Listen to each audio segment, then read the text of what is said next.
Hey, what's going on, friends? My podcast every day is broken up into two parts on the free platform.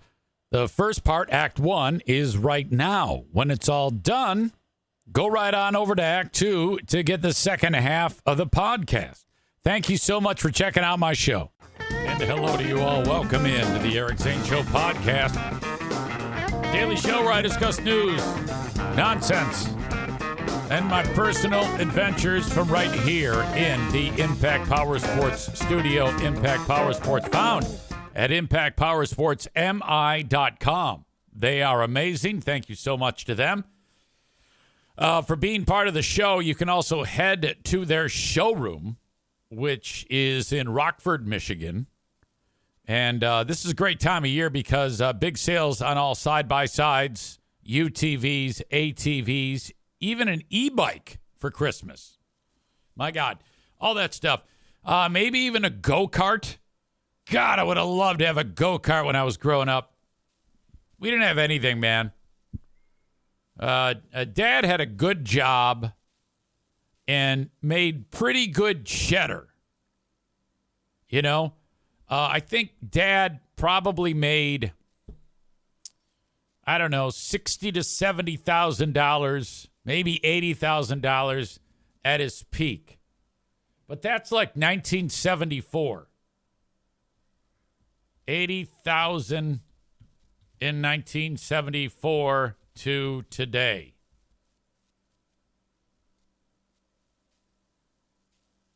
Let's see. That's equivalent to a $500,000 a year job. No, Dad sold the shit out of life insurance. Excellent, excellent salesman.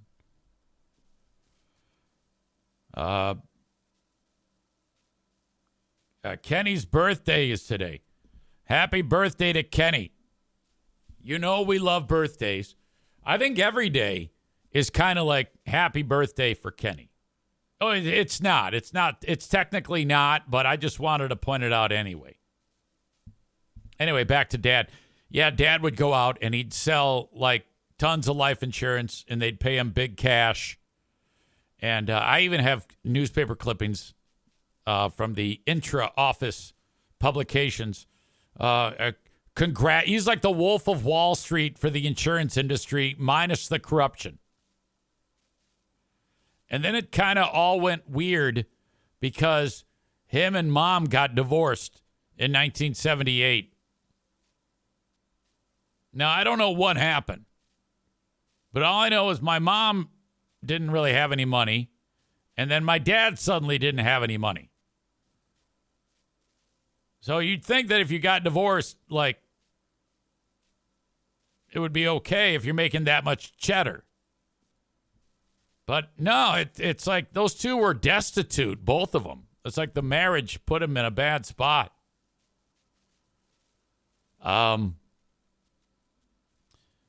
Family members on my mom's side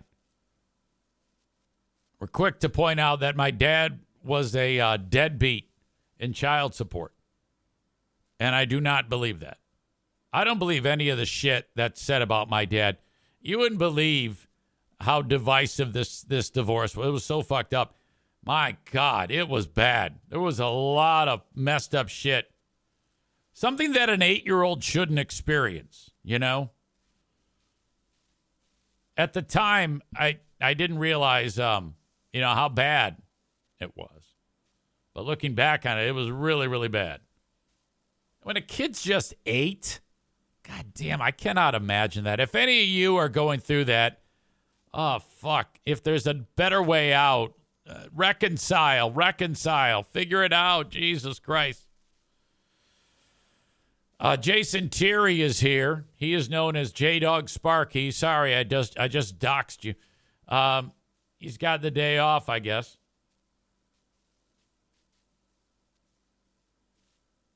Do you, for a living, do like all those gig economy jobs still? Oh, okay. Still driving, but different capacity. Driving the school bus. You know, you'd be great at that job.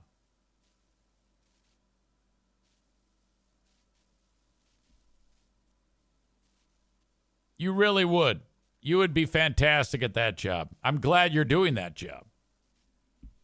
And still does the gig work on the side. Yeah, glad you're here. Go Blue Jason says, Zahner, give us an update on your slumlord aspirations north of the hard living line. Yeah, what started out hot and heavy has cooled, but I still want to do that. I just can't do it right now. But that doesn't mean eventually that I won't. I definitely want that to happen. Buy a piece of property with a house on it and rent it out in a touristy area. You make a ton of money. Maureen says, I think Kenny's birthday is actually in March, the 5th or the 7th, but I'm not positive. So we just got hammered with a ton of snow. A ton of snow. Snow and cold and wind and blustery. Oh, my God. It's a catastrophe. When I was on doing the Insane Asylum on Q100, they got it even more thoroughly up north. And so I'm there doing the show, and I guess all the schools are closed down. And JC reaches out to me and says, hey, are you doing all the school closings? Now, I hadn't done even one of them. I didn't even know that was a thing radio stations do anymore. You know, like, all right, students in this county, you got the day off. Students in this county, you got to go to school. I would have actually have liked to have done that, but it never really even occurred to me because I don't think that happens anymore on any radio station. But this is north of the hard living line, so things are a little bit, it's still 1982 up there. People were probably, the way he described it, people were gathered around the radio by candlelight waiting to find out if their school was closed.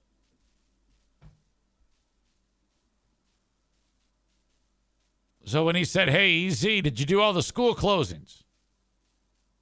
I responded with, yeah. And he wrote, good. Yeah, we're getting hammered up here. I go, oh, yeah, I know. I'm all over it. I've been every hour on the fives.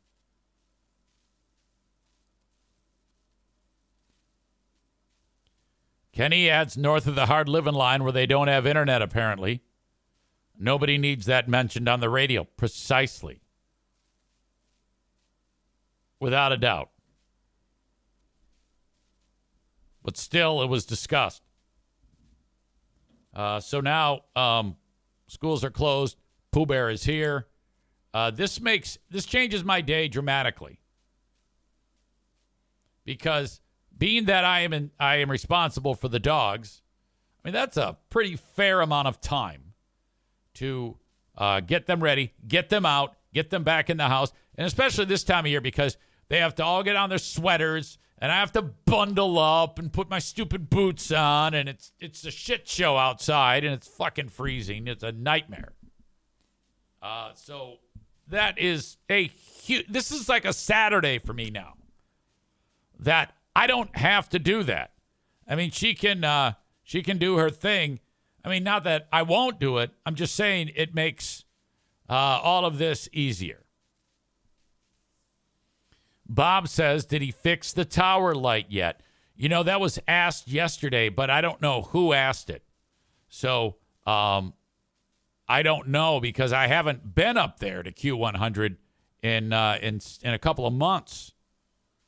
But that is a true thing, and it needs to be addressed.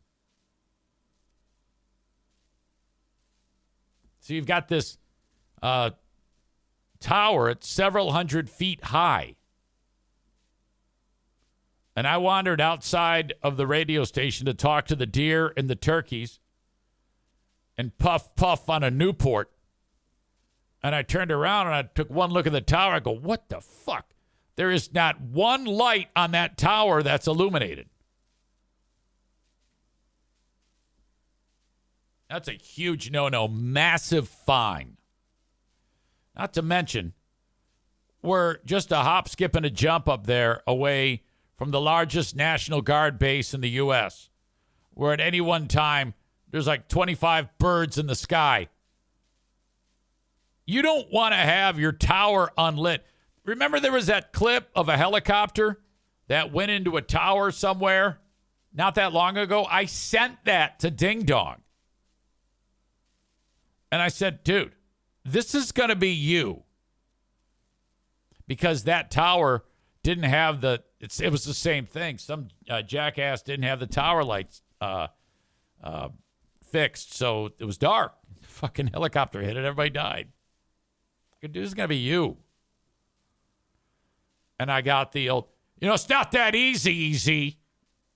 You got to get a qualified person to climb up there. It isn't like just changing a light bulb. And I go, yeah, I know. I know exactly what it takes. I know exactly what tower climbers charge, too.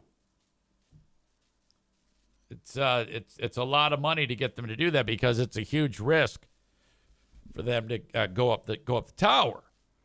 I'm like, okay, I don't know, scrape your fucking pennies together, and this is not a back burner thing. This is not I'll get to it when I get to it.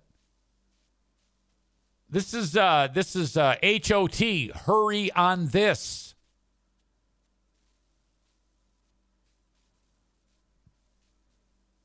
Ryan says, thank God they haven't invented aviation up there yet. Bob says, JC is going to be responsible for taking out a formation of Blackhawks. Oh, my God. So, no, I would guess that has not been taken care of yet. But I love those people. And I will be actually going up north on Sunday, not to the radio station, but to a casino. I'm actually going up Saturday, spending the night in the hotel, of the casino, waking up Sunday, and then at about 1:30, there's a poker tournament that I'm in. I know how to play poker, but I don't play poker. We're probably going to play, what's that goddamn game? Up and down the river, Texas Hold'em. I don't know. I'm most familiar with 5-card draw, 5-card stud, 7-card draw, 7-card stud. I'm not sure what game we'll be playing, but I'll be with JC and Joe Mama, and I forget who else. Maybe Randy, the Road Runner. And, we're doing a Toys for Tots fundraiser. And if you spend like $150, you get $10,000 in chips. And I think that's what they said. And when I heard that, I'm like, that sounds unbelievable. So can you get like $150, drop it down, get your $10,000 in chips, go around the corner and cash out and get 10 large? That can't be the way it is, right? And if you bring a toy, an unwrapped toy, you get like even more chips. So if you want to go up north to Petoskey, Michigan, to Odawa Casino, you can go. Matt says, is the casino still in a teepee? I don't think so. I know that this is another Indian reservation casino. And that's the way it works. Native Americans on their land, they build these casinos. This is like part of the reparations. And I love this. This is something that absolutely is a thing that should be a thing. And if you have heritage, Native American heritage, you get some of that cheddar. So I don't know what the percentage is. And I remember when I was going to school at Central Michigan University, they had just started the casino business. And it was I'm not kidding you, it was a pole barn with card tables to play poker. And then now it's a juggernaut.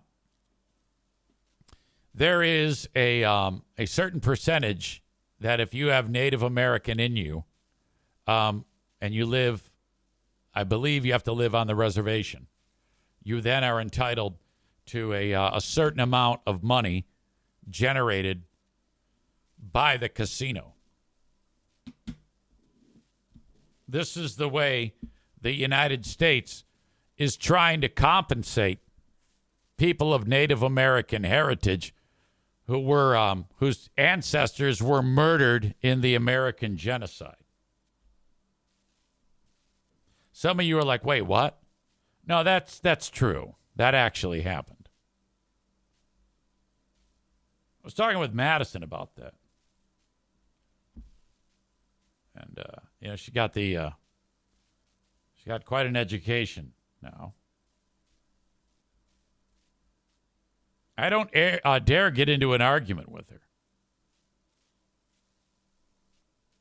But she was telling me about the American genocide, that exact thing. I go, yeah, I know. Rebecca says, I don't think you have to live on the reservation. Oh, really? I didn't know that.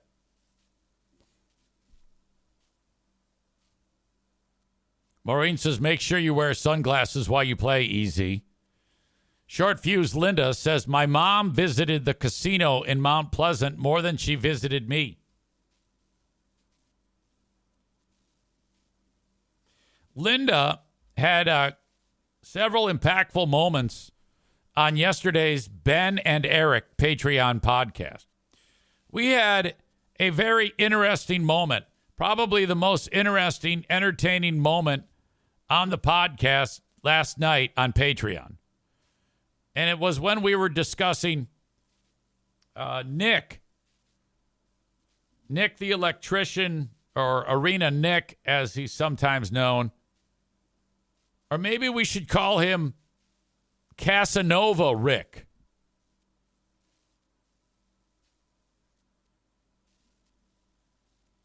We had a lot of discussions on the podcast.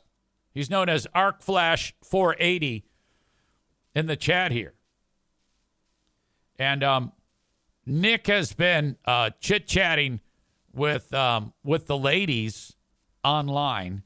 And then he's, the way it is, I guess, nowadays, is all you have to do is have a little bit of a conversation, either electronically or maybe over the phone, and then women go over to your house and have sex with you. They travel great distances to have sex with you. Now, when I heard that, I said, it can't be that way, is it? And then the question was asked, how are you able to do that, Nick? And he says, because I'm a charming pig.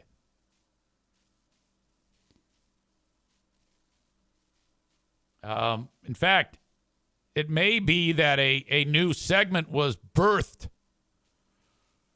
I forgot what Amy referred to it as, but it should be a regular segment about his experiences. And we've been talking about this on this show, and we got into it in a little more detail on the Patreon about the woman who drove 4 to 5 hours from north of the bridge in the Upper Peninsula of Michigan all the way to have sex with Nick. Now, this was hot on the heels of the one-night stand he had with Hunka Cheese.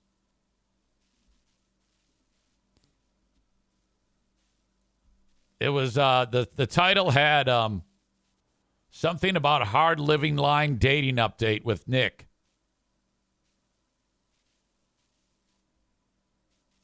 And so that all, it was fantastic. There was even one moment when we started talking about something particular about Nick, and he got embarrassed. His face turned bright red. And the ladies on the show they cannot believe at how these women will, sight unseen, drive all the way to Nick's house to bone. Maureen says, I thought he didn't bone Hunka Cheese Lady. You know, now that you mention it, I'm not entirely sure that did happen with Time for Timer, Hunka Cheese Lady. Nick said that she looked like that character from Saturday morning cartoons, Time for Timer. It was a big piece of cheese, round with legs. You'll have to confirm or deny, Nick, if you boned hunk of cheese. Amy says, every time I hear hunk of cheese, I just about die. He says, nope, not with hunka chunka. Hey, it's Eric Zane for one of my favorite sponsors, UncommonGoods.com. Now, when you shop at UncommonGoods.com, you're supporting artists and small independent businesses. UncommonGoods.com have searched all around the globe to get some of the most amazing makers of handcrafted products that are made in small amounts. Shop now before they sell out this holiday season. Seriously, just go check out the selection from all the different types of amazing products and gifts that you can get at uncommongoods.com. From holiday host and hostess gifts to the coolest finds for kids to hits for everyone from book lovers to diehard sports fans. Just shop around. I'm telling you, the folks who get the gifts purchased through uncommongoods.com are always going away satisfied and happy and giving you a look like, how did you think of this amazing, awesome gift?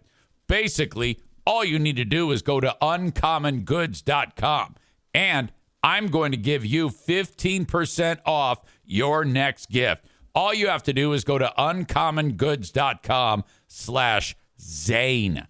Uncommongoods.com/Zane for 15% off. Don't miss out on this limited time offer. Uncommon Goods, where all out of the ordinary.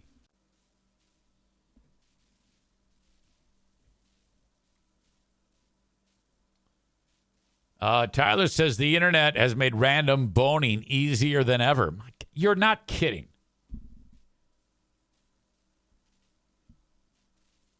Tophus was in on the chat too. Now, he said his microphone was busted, so he couldn't comment. But this is the first time ever that Tophus has been, like, in the presence of Kenny. Because if you remember those dark days when Kenny got super pissed off at Tophus and Corey was ugly. I barely remember what the fuck it was about. It didn't matter.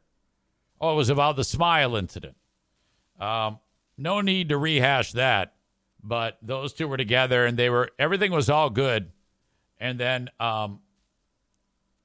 Kenny started to say horrible things to him, which I'm glad that happened. Because, Kenny, throughout all of that, was like so pissed off, and everybody was siding with Tophus. I was siding with Kenny about the aggressive behaviors of Tophus and Corey. But on last night's show, Kenny insulted Tophus first on yesterday's show. And he says that's a complete and total lie. That is not. You absolutely did that. There was 2 comments. 2 people threw Tophus under the bus. Nick did, because he said Tophus was living in his mom's basement. And then you insulted him too. Don't tell me that you didn't do that. I even pointed it out in the show. Now, nothing came of it because Tophus just was quiet. There you go. And Kenny now is pointing out, first Kenny says, I did not do that. That's a lie. And then Kenny just retyped the insult. So in one entry on this chat, he says that's a lie. And then in the second one, he retypes the insult. That's not true. This is what I said. And the quote was, I said that's usually where keyboard warriors reside. Yeah, that's an insult. Okay? That is insulting. So don't ever tell me that you are some innocent pedestrian minding his own business.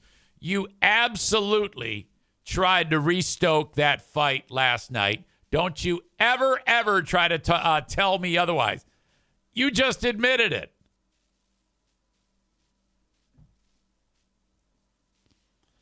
Ben says Kenny is such a dick to Tophus. It's just wrong. I know it. And he's the worst kind of bully, you know, because, you know, all of that stuff that went on, and then it dies down, and Kenny's like, oh, I'm so hurt. I'm so mad. Oh, rah, rah, I'm mad. Fuck you. You're blocked. You're dead to me. You're dead to me. You're dead to me. And then he insults him. You can't do that. That is so mean. It's very bullying behavior by you and Nick to Tophus, who was just minding his own business. I don't understand that. Why you had to do that. Here it is, the holidays. Everybody's loving each other. Aram agrees and says it was a pretty harsh insult. See? Tophus says, when I get insulted, I roll with it. When Kenny gets insulted, he throws a fit and blocks everyone. Well, that did happen. I mean, it's unfortunate, but that did actually happen. You know, if you're all about peace and love and wanting everybody to get along and all that shit, you can't go and aggressively attack someone like a shock jock.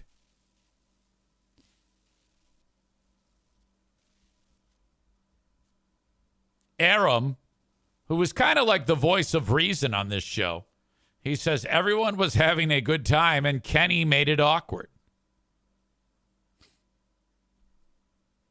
Tophus adds, I am one of the most flawed human beings on the planet. I have no problem with people pointing that shit out. So I think this kind of snuck up on us. I think anyone who has ever said any horrible things about Tophus is in fact a horrible individual. Clearly, this is a sensitive, sweet soul who has nothing but love and respect for everyone.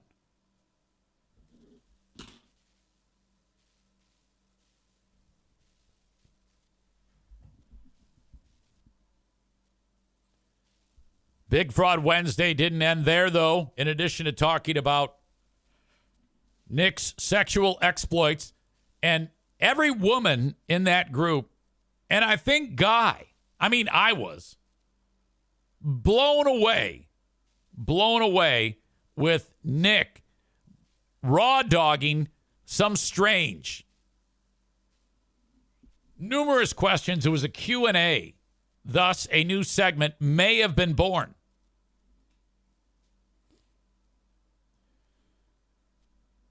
Kenny is now aggressively calling Tophus names. I don't understand. You're doubling down. Now you're saying that you can't say that in one breath that you're no bully and tell me to go fuck myself, and then you start insulting the man. He hasn't said anything bad about you today. In fact, all that has gone away.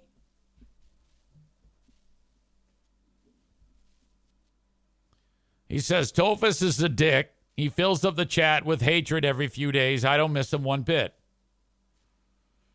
Tophus says Kenny is mad because I don't like Trump and creepy people. Well, I don't know about that. That's kind of bullshit. Kenny says, what do you understand? 2 weeks ago, you said he and Corey went too far. Yeah, I know, but you two went to your separate corners. That's how this all got started again. You're in your separate corners. The fight is over. And then you started firing off insults. That's rude, man. I mean, how do you expect for this to ever be repaired?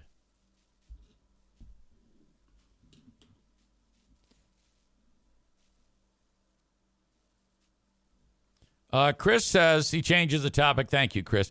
The way the Ben and Eric show ended last night was incredible. Amanda had the line of, but I knew both of them.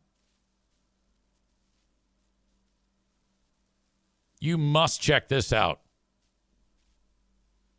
If you hadn't heard that, the revelation about Amanda. Let's just put it this way. Amanda's big pleasure zone in her body, her androgynous zone. I don't think it's called that. Anyway, the zone where she gets pleasure is the same spot where today's BK broiler is going to fly out of her 5 hours after she consumes it.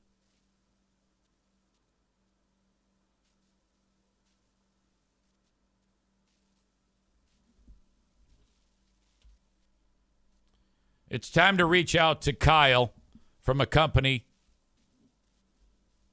that used to market on the show.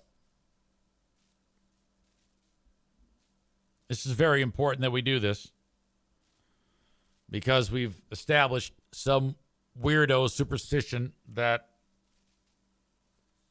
the success of the Detroit Lions depends on his presence on this show.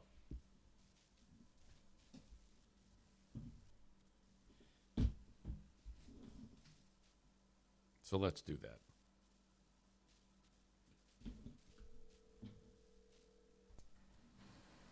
Watch your ears.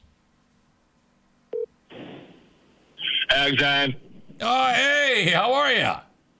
Oh, hey, dude, I'm doing good, dude. Are you doing dumpster work today? Yeah, we delayed a little bit this morning because I thought there was going to be like a crazy storm going on, but it's not too crazy out here. Yeah, it's all the schools are closed and shit like that. Yeah, which hell yeah, you're good for the kids. Too bad we can't do that for the adults, but whatever. You know, that's always a bummer for like like people who like work and they depend on the kids going to school. Right. And then I didn't think about that when I was a kid, but yeah, dude, straight up, that could fuck up a whole paycheck, dude.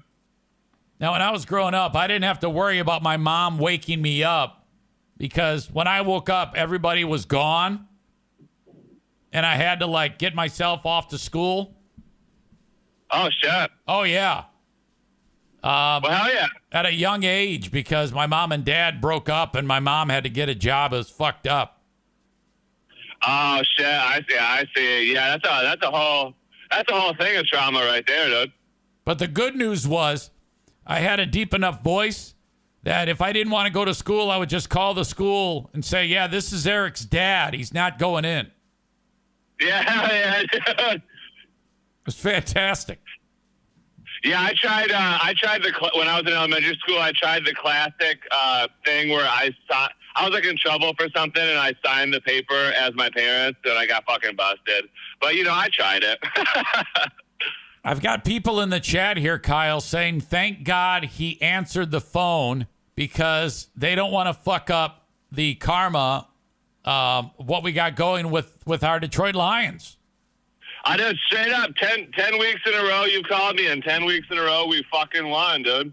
And I feel good about that. But yeah, obviously the fucking, I'm a little scared. And I'm not scared. Let me say that. But we just signed a bunch of dudes from grocery stores for this week, and they're probably going to play. So I'm hoping that we fucking nail it, dude. But it's going to be a good game for sure. Yeah, I saw that. They're picking up a bunch of guys from, like, practice squads and shit like that.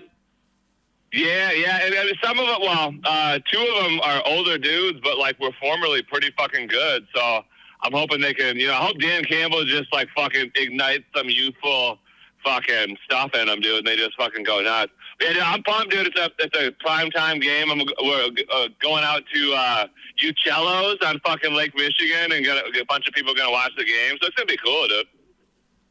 Yeah, that is great. I am also worried about the game, though, because of all the injuries. And the Packers are pretty damn good. Yeah, but Jordan Love's fucking dumb, dude. He's gonna throw another pick six. I can feel another pick six coming. I don't think it's gonna be from Kirby, but I think we're gonna get another pick six, dude.